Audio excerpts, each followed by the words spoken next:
শুভ সকাল সবাই, কেমন আছেন? এই ছাদে এসে আমার তো খুবই ভালো লাগছে। এই যে মিষ্টি মিষ্টি রোদ আর সুন্দর ফুল, গাছের ফুল ফল সব কিছুর মাঝে হাঁটতে তো ভালোই লাগে। আর এই যে আমি একটু রোদ বেরোলে এসেছি। শীতের মধ্যে অত সকালে আসি না, রোদের মধ্যে শীতের দিনে হাঁটতে কিন্তু খুবই ভালো লাগে।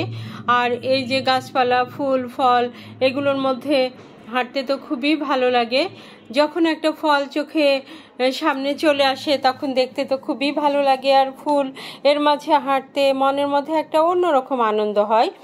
আর এই যে আমার কলা গাছের মধ্যে হাঁটার সময় মনে হয় যেন গ্রামের মেঠো পথ দিয়ে হাঁটছি। সব মিলে এই যে সজিনার ফুল ধরে আছে, সজিনা গাছ, কলা গাছ, মানে সব কিছু গাছপালা সব মিলে একটা অপরূপ সৌন্দর্য। এই সকালে আসলেই আমার মনটা কিন্তু খুবই ভালো হয়ে যায়।